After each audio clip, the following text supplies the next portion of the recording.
Alrighty, folks, we have talked about price. We have talked about active inventory. Now we're going to talk about what I believe the most important weekly number to track and follow, and that is actually new listings coming to market. And have this conversation. We are doing that with Mike from Altos Research. How you doing, buddy? I'm doing great. Thanks, Mike. So why don't you catch us up on what's been happening with new listings? Because I think it's pretty eye-opening to me each week to track this. But what's been going on? So, we can track, at Altos, we track every home for sale in the country every week, all the pricing, all the changes in pricing, all the supply and demand. And so, you look at the active inventory, you walk into the market, this is what you're going to see right now.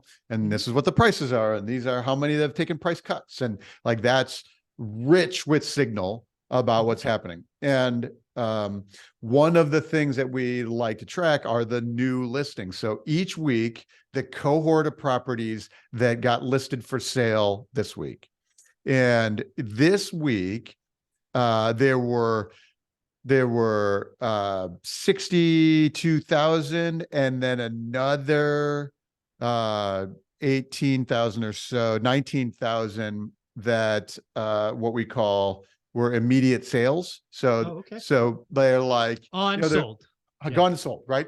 And so, 80,000 total properties. Okay. Of which 20% sold like that. Right, like that. That's right. And those are the good ones, and exactly what ones that go there.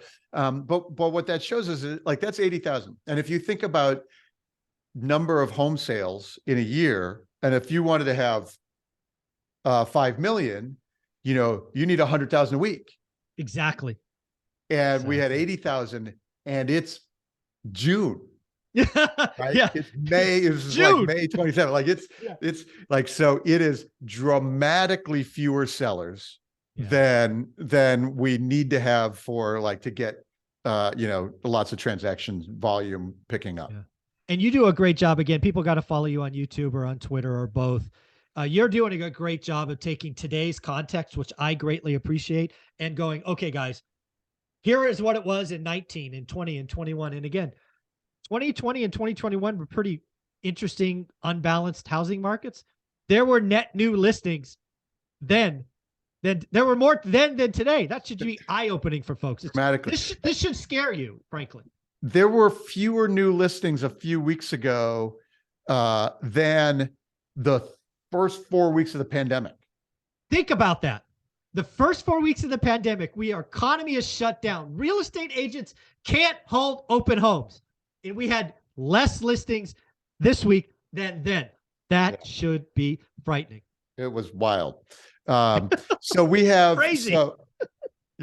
So those new, right? So, and what that tells us is that I've described that this is a supply constrained market. We have fewer transactions, and if we had more supply, we would have more transactions. No question. And that means like, looking at the, that 4.4 million sales rate is people like to use that as an interpretation of demand. Yeah, they do. Yes. Right. Oh, home sales are down. People don't want to buy homes. But it's in this case, we're in a supply constrained market. Correct. And that's also true of the mortgage applications data. Correct. Right. If there were more homes to buy, we'd have more home buyers. We'd have more mortgage applications. So this is a supply constrained market. So be very careful about projecting these the transaction volume as a proxy for demand, because we're supply constrained. And we've actually been supply constrained for years. We've had declining inventory every year, really since 2012, with a couple of years picked up a little bit. Mortgage rates rose in 18. So beginning of 19 had a higher year over year inventory. But like those, the rest of the time rates have been falling, demand's been increasing. And so we've been losing supply. And so we've been essentially in a supply constrained market through all that period. I'd be curious about, again, who knows, the market is acting very different than this 2023 than historical. But again, if we were going to look at historically speaking, we're now early June. through the end of the year, historically speaking, inventory, new listings decline from here, or is the seasonal peak still ahead of us, or where is it historically? The seasonal peak is usually the last week of June, because Okay. then we have the July 4th holiday, which is a dip. And now you're moving later in the summer. And so it's really the last week of June, which will be the seasonal peak. Okay, so we have about another month where we could cross our fingers and hope inventory comes, but then from there, that's why I think we're going to see, and I think we talked about this video number 2, there will be a point probably in July, maybe August, where active inventory this year will be below last year. That is wild to think about. Yeah, and you think about this, so July or August, there's a period probably in the third quarter where we have inventory is lower down year over year, prices are up year over year, and mortgage rates are down and down, exactly. When you do the compares coming, the second half of this year is easy. It's a layup for housing. Yeah. Wild. And so, but it's, but we're still going to have fewer transactions. Of course we are, because there's no supply. There's no supply. It's really, yeah. So that's been a really fascinating trend. One of the things we can do with that new listings measure is that's what I call the economists call wisdom of the crowds. Yes. So the crowds are, in this case, the sellers and the listing agents. And in aggregate, they know exactly where the demand is. They know, hey, there's multiple offers on the last one, so we're going to price this one a little more aggressively, or there's nobody, so we're going to price this one at a little discount. And so the future signals show up in the new listings data first. Yeah, exactly. That's why it's the most important metric, in my opinion, to watch. Certainly weekly when Altos puts it out, that's what I'm keying on, is the new listings. Yeah. And so, this week, the new listings, the median price of the new listings is $425,000. Okay. And so slightly, and again, just in context, I think our first video, you said of the entire market was 450. Yep. Then in second video, you talked about sales roughly or pendings at 385. So of just the new listings, now we're at 425, you said? 425. Interesting. Yeah. Okay. And so, that is, unchanged from last week. It's actually down a fraction, like a 1% lower than last year at this time. Okay. Right. That's the year over year comparison, which will then by, July probably be above last year. But this is what, you see, right? Nationally, you're selling homes now. There's no like big upward price pressure. No, of course not. Yes. And so people really get mad at me when I call flat. They get really mad. I'm like, we have to have a crash. Well, I think we got a decade of appreciation in 2 years. We're going to be flat for 5. They're so upset. They're just mad.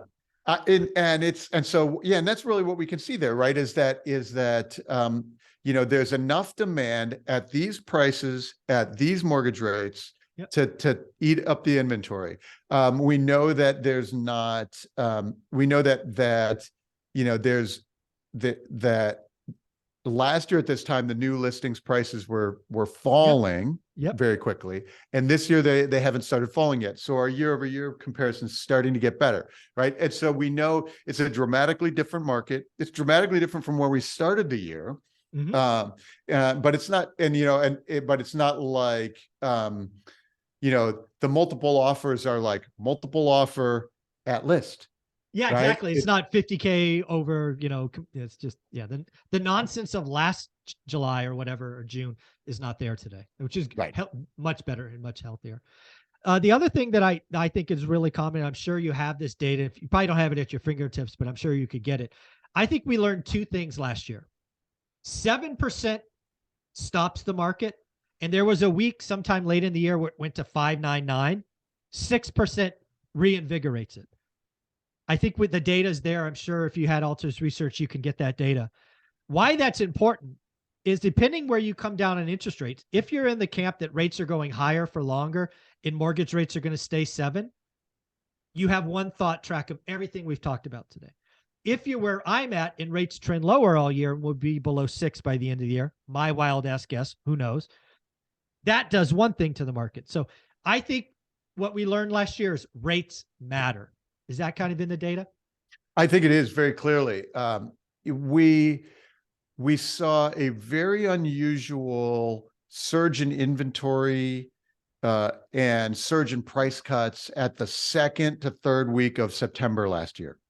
That was a moment when the rates went from in the 5s over 6 to over 7. Mm-hmm. And that was shocking, right? Shocked the market.